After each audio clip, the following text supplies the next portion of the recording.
Hello students, physics की online class में आपका हार्दिक अभिनंदन है। देखिए, पिछले वाले वीडियो में हमने कूलाम के नियम के सदिशीय निरूपण के बारे में अध्ययन कर लिया था। अब देखिए, कूलाम के नियम के सदिशीय निरूपण से जो हमें संबंध प्राप्त हुआ था वो यह प्राप्त हुआ था, vector F12 is equal to minus vector F21। अर्थात जैसे मान लीजिए ये कोई दो आवेशों का निकाय है, इसमें ये आवेश है Q1, दूसरा आवेश है Q2। इन दोनों आवेशों के मूल बिंदु के सापेक्ष जो स्थितिज सदिश लिए थे वो लिए थे हमने वेक्टर R1, और इसका जो स्थितिज सदिश है ये है वेक्टर R2। अब देखिए विद्यार्थियों, हमने यह अध्ययन किया था पिछले टॉपिक में कि दोनों आवेश समान प्रकृति के हैं। समान प्रकृति के होने के कारण ये जो Q1 आवेश है ये Q2 आवेश को प्रतिकर्षित करेगा। अब देखिए, जितने बल से Q1 आवेश Q2 आवेश को प्रतिकर्षित करता है उतने ही बल से Q2 आवेश Q1 आवेश को भी प्रतिकर्षित करेगा। तो हमने ये मान लिया कि Q1 आवेश Q2 आवेश को वेक्टर F21 फोर्स से प्रतिकर्षित कर रहा है, तो Q2 आवेश भी Q1 आवेश को वेक्टर F12 फोर्स से प्रतिकर्षित करेगा। अब देखिए, ये दोनों फोर्स जो हैं ये मैग्नीट्यूड में इक्वल है, परिमाण में समान है, लेकिन दोनों की जो डायरेक्शन है वो अपोजिट डायरेक्शन है। तो यहां पर जो ये ऋणात्मक चिन्ह है यह अपोजिट डायरेक्शन को प्रदर्शित करता है। अब देखिए, आज का जो हमारा ये टॉपिक है ये आता है महत्वपूर्ण तथ्य या इंपॉर्टेंट फैक्ट्स। देखिए, कूलाम के नियम से संबंधित कुछ महत्वपूर्ण तथ्य हैं। जैसे पहला तथ्य यह है, देखिए इस संबंध से यह स्पष्ट होता है कि यह नियम न्यूटन की गति के तृतीय नियम के अनुरूप होता है। अर्थात कूलाम के नियम का सदिशीय निरूपण जो होता है वो न्यूटन की गति के तृतीय नियम की पालना करता है। तो देखिए, पहला तथ्य है यह नियम न्यूटन की गति के तृतीय नियम की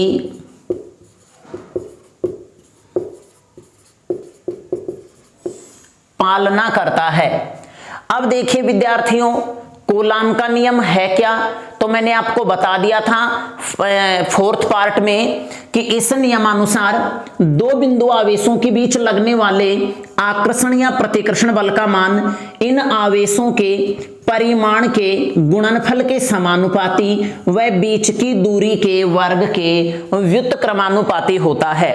तो देखिए, इस नियम को हम कूलाम के व्युत्क्रम वर्ग का नियम भी कह सकते हैं। तो दूसरा तथ्य यह हो गया, इसे व्युत्क्रम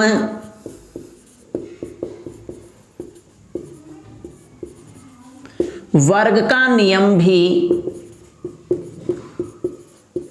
कहा जाता है। तो देखिए विद्यार्थियों, कई कबार एग्जाम में क्या देता है कि कूलाम के व्युत्क्रम वर्ग का नियम लिखिए, या सीधे एग्जाम में दे देता है कि व्युत्क्रम वर्ग का नियम क्या है लिखिए। तो यहां व्युत्क्रम वर्ग के नियम से तात्पर्य है विद्युत क्षेत्र से संबंधित कूलाम का नियम।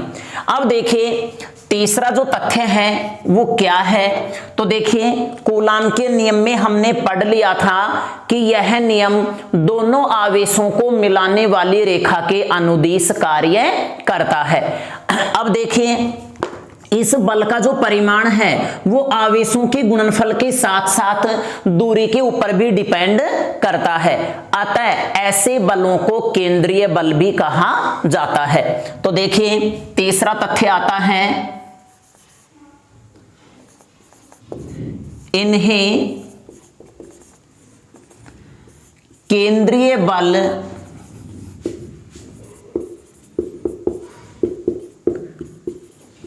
भी कहा जाता है। और चौथा इसका तथ्य है, यह नियम केवल बिंदु आवेशों के लिए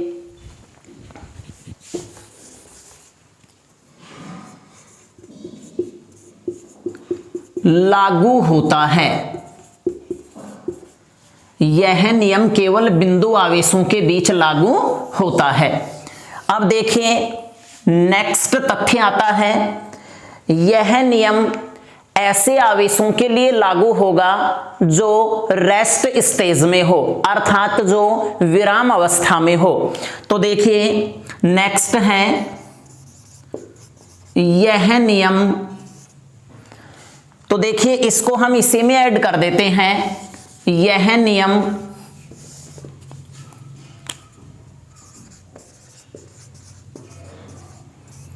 केवल स्थिर बिंदु आवेश के लिए लागू होता है। मैंने इसको इसी में ऐड कर दिया है। अब देखिए पांचवा तथ्य क्या है, यह नियम 10 की पावर -15 मीटर से कम दूरी के लिए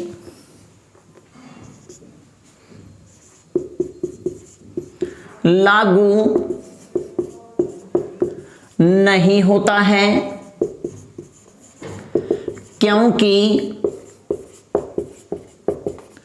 इस परास में नाभिकीय बल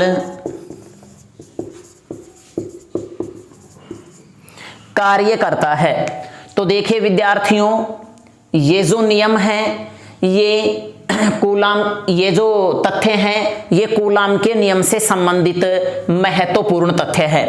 अब देखिए इसमें एक मोस्ट इंपोर्टेंट बात, कई कबार एग्जाम में क्या देता है कि यदि किसी निकाय पर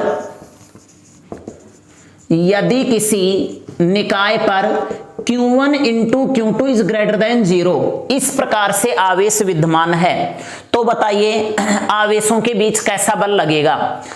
तो देखिए विद्यार्थियों, यदि निकाय के ऊपर Q1 into Q2 is greater than 0 है, अर्थात दोनों का जो गुणनफल है वो 0 से बड़ा है, मीन्स धनात्मक संख्या है, तो यहां ध्यान देने की आवश्यकता है। देखो इनका गुणनफल धनात्मक कब प्राप्त होगा, या तो दोनों क्वांटिटीज नेगेटिव हो या फिर दोनों क्वांटिटीज पॉजिटिव हो, तो ही यहां पर जो वैल्यू प्राप्त होगी वो 0 से ग्रेटर देन होगी।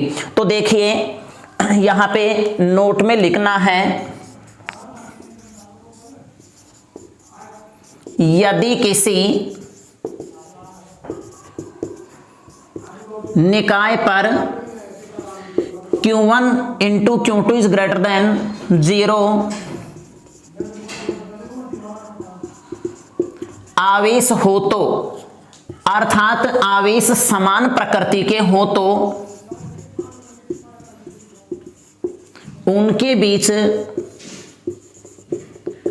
रिफ्लेक्शन फोर्स कार्य करेगा, तथा यदि Q1 Q2 is less than 0 हो, अर्थात दोनों का गुणनफल लेस देन 0 मीन्स नेगेटिव संख्या प्राप्त हो। अब देखो नेगेटिव संख्या कब प्राप्त होगी, जब दोनों में एक पॉजिटिव हो और दूसरा नेगेटिव हो, तो उनके बीच आकर्षण बल कार्य करेगा। तो देखिए ये कूलाम के नियम के सदिश निरूपण से संबंधित महत्वपूर्ण तथ्य हो गए। तो विद्यार्थियों इसका स्क्रीनशॉट लेकर के एज इट इज नोट्स उतार लीजिएगा। देखिए मैं आपको बार बार बता रहा हूं, जैसे ही एक टॉपिक कंप्लीट होता है तो मैं आपको यह बता देता हूं कि ये टॉपिक कंप्लीट हो चुका है। इसका स्क्रीनशॉट लेकर के एज इट इज नोट्स में आपको लिखना है। देखिए कुछ एक विद्यार्थियों के मेरे पास कमेंट आए कुछ एक का कॉल आया कि सर इसके साथ पीडीएफ भी सेंड करो, तो देखिए पीडीएफ भी कोशिश करेंगे इनकी पीडीएफ देने की, बट उससे पहले आप इसका स्क्रीनशॉट लेकर के एज इट इज उतारिएगा।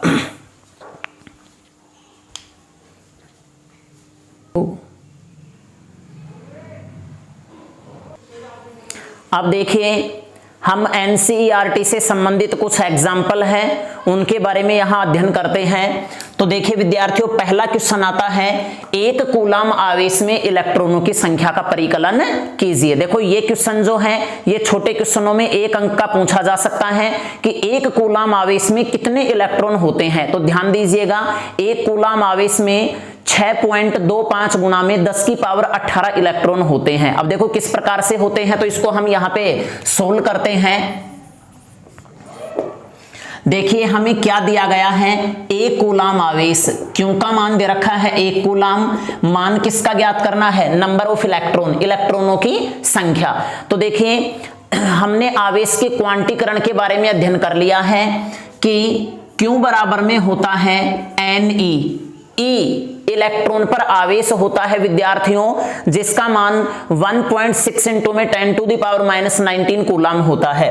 तो देखिए यहां से हमें मान n का ज्ञात करना है, तो n is equal to q upon में ई, क्यू की वैल्यू 1 कूलाम, ई की होगी 1.6 इंटू में 10⁻⁻19 कूलाम, तो इससे कैंसिल।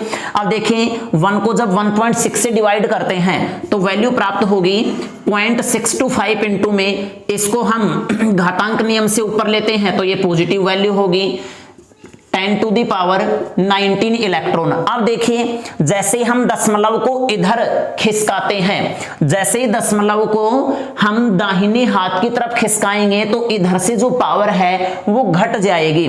तो मैं इसको इस प्रकार से लिख सकता हूं 6.25 इंटू में 10⁻18 या 18 इलेक्ट्रॉन। तो देखिए ये इसका सॉल्यूशन है, इसका भी आप एज इट इज स्क्रीनशॉट लेकर के इसे उतार लीजिएगा।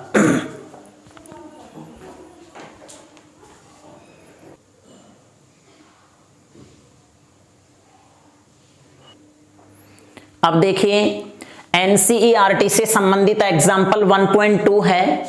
क्या कहता है ये एग्जाम्पल, यदि किसी पिंड से प्रति सेकंड में 10 की पावर 9 इलेक्ट्रॉन किसी अन्य पिंड में स्थानांतरित होते हैं तो एक कूलाम आवेश के स्थानांतरण में कितना समय लगेगा।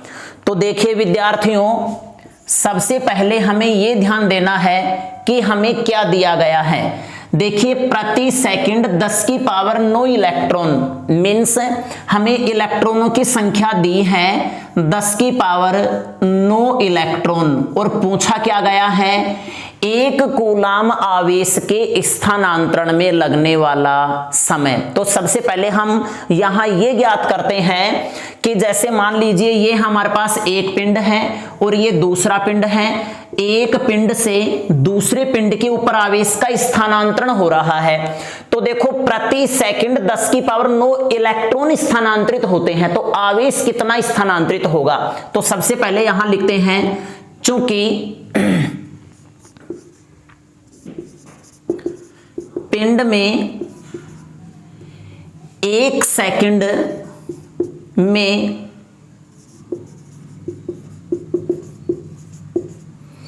स्थानांतरित आवेश। देखिए विद्यार्थियों, आवेश के क्वांटीकरण से Q बराबर में होगा Ne। देखो number of electron 10⁻9 charge of E के ऊपर जो आवेश होता है 1.6 इंटू में 10⁻19 कूलाम। तो यहां देखिए Q का मान कितना प्राप्त होगा 1.6 इंटू में 10⁻⁻19 और ये पॉजिटिव है 9, तो यहां पे होगा 10⁻⁻10 कूलाम। देखिए इतना आवेश प्राप्त हो गया। कहने का अर्थ यह है कि एक वस्तु से वस्तु A से वस्तु B में प्रति सेकंड कितना आवेश स्थानांतरित हो रहा है, 1.6 गुणा में 10 की पावर 10 कूलाम। तो एक कूलाम आवेश के स्थानांतरण में कितना समय लगेगा। तो यहां देखिए, इसीलिए एक कूलाम आवेश के स्थानांतरण में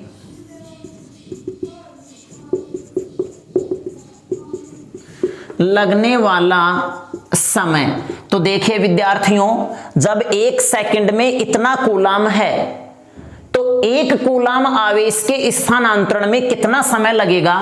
तो यहां पे होगा 1/1.6 इंटू में 10⁻⁻10 सेकंड होगा। तो देखिए जब 1 में 1.6 से डिवाइड करेंगे तो आंसर प्राप्त होगा 0.625 इंटू में 10⁻⁻10 सेकंड, या फिर मैं इसको 6.25 इंटू में 10⁻�9 सेकंड भी कर सकता हूं। देखो ये तो आ गया सेकंड में मान। अब यदि हम बात करें घंटे की, मिनट की, दिन की या वर्ष की, तो देखिए मैं इसको इस प्रकार से लिख सकता हूं, या 0.625 इंटू में 10⁻⁻10 सेकंड। अब देखिए 1 सेकंड में होते हैं 1/60 मिनट, 1 मिनट में होगा 1/60 घंटे, और 1 दिन में होते हैं 24 घंटे। तो मैं इसको लिख सकता हूं 1/25 इंटू में वर्ष में चेंज करेंगे तो 365 से डिवाइड कर देते हैं। तो देखिए मान कितना प्राप्त होगा, जब इन सब को हम सोल्व करते हैं तो मान प्राप्त होगा 198 ईयर।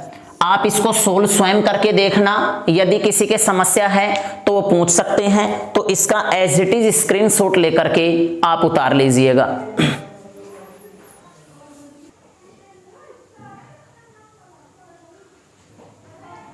तो देखिए विद्यार्थियों, अब एनसीईआरटी बेसिस एग्जांपल 1.3 आता है, 1 कप जल में कितने धन तथा ऋण आवेश होते हैं। अब हमें 1 कप जल के अंदर पॉजिटिव चार्ज और नेगेटिव चार्ज का हमें आकलन करना है। तो देखिए किस प्रकार से आकलन करेंगे हम। यहां देखिए अकॉर्डिंग टू एनसीईआरटी 1 कप जल का जो द्रव्यमान लिया गया है वो 250 ग्राम लिया गया है। तो देखिए solution m is equal to 250 gram, means 1 cup जल जो है वो कितने के तुल्य माना गया है? 250 ग्राम के तुल्य। अब देखिए इतने जल की मात्रा में हमें धन तथा ऋणावेश प्राप्त करना है। अब विद्यार्थियों, धन तथा ऋणावेश प्राप्त करने के लिए हम ये जानते हैं कि देखिए फॉर्मूला होता है Q is equal to NE। अब देखो ये तो एक आवेश के लिए है, हमें ये तो ज्ञात नहीं है कि इसके अंदर कितने आवेश हैं, तो हम मान लेते हैं कैपिटल N आवेश हैं। तो यहां पे देखिए Q is equal to capital N into में NE। अब देखिए ना तो हमारे पास यहां N की वैल्यू है, ना हमारे पास स्मॉल n की वैल्यू है, और हम ये जानते हैं कि E के ऊपर जो आवेश होता है 1.6 इंटू में 10⁻⁻19 कूलाम होता है। तो देखिए इसको ज्ञात करने के लिए, कैपिटल N का मान ज्ञात करने के लिए सबसे पहले हम जल का अणुभार ज्ञात करते हैं। तो यहां देखिए, यहां लिखते हैं जल का अणुभार, कैपिटल M से डिनोट करते हैं इसे। कितना होगा देखिए, जल का जो फॉर्मूला होता है H2O होता है, अर्थात इसमें 2 परमाणु हाइड्रोजन के और 1 ऑक्सीजन का है। तो यहां देखिए ऑक्सीजन का परमाणु क्रमांक 8, यहां पे हाइड्रोजन के 2 हैं, तो 1 + 1 मीन्स यहां पर हो जाएगा देखिए H2O है। तो मैं इसको इस प्रकार से लिख सकता हूं HOH। इसका परमाणु क्रमांक 8, परमाणु भार 16, इसका होता है 1H1। तो टोटल जो इसका अणु भार है वो कितना प्राप्त होगा? 16 और 1 17 और 1 18। तो मैं इसको लिख सकता हूं 18 ग्राम। तो देखिए विद्यार्थियों, H2O के एक अणु का अणु भार आया है केवल एक अणु का अणुभार, जबकि हमें ज्ञात करना है 250 ग्राम में। तो देखो किस प्रकार से इसे सरल करते हैं। चूंकि कैपिटल N बराबर में, देखो हमें मान N का ज्ञात करना है, तो कैपिटल N बराबर में होगा small m upon capital M into में Na, नंबर ऑफ आवोगाद्रो। तो देखिए n इज इक्वल टू, देखो ये जो फॉर्मूला है ये आपने केमिस्ट्री में अध्ययन कर लिया है। कैपिटल M का मान है 250, स्मॉल m का मान 250, कैपिटल M का मान है 18 इंटू में नंबर ऑफ आवोगाद्रो 6.023 इंटू में 10 टू द पावर 23। तो देखिए अब हमारे पास n का मान प्राप्त हो गया। अब यहां स्मॉल n की बात करते हैं, तो यहां लिखते हैं परंतु जल के एक अणु में, अभी मैंने आपको बताया था जल का अणु सूत्र इस प्रकार से होता है। तो इसका परमाणु क्रमांक 1, इसका 8 और इसका 1, तो देखिए टोटल हो गए 10। तो जल के एक अणु में 10 प्रोटॉन व 10 इलेक्ट्रॉन होते हैं, इसीलिए Q बराबर में होगा capital M N small n into में E। कैपिटल N की वैल्यू रखेंगे 250 अपॉन 18 इंटू में 6.023 इंटू में 10 टू द पावर 23 इंटू में, देखिए विद्यार्थी स्मॉल n का मान प्राप्त हो गया 10 इलेक्ट्रॉन। तो मैं इसको यहां पे लिख सकता हूं 10 इंटू में, और E के ऊपर चार्ज होता है 1.6 इंटू में 10 टू द पावर -19।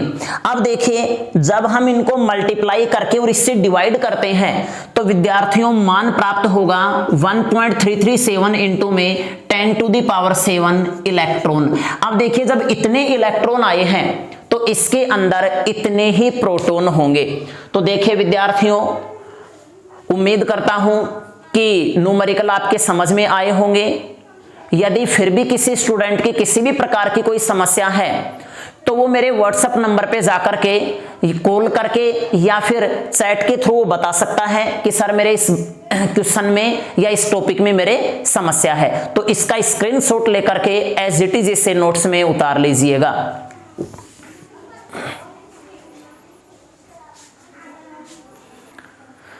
तो देखिए विद्यार्थियों बाकी नेक्स्ट टॉपिक का अध्ययन हम अगले वीडियो में करेंगे। धन्यवाद।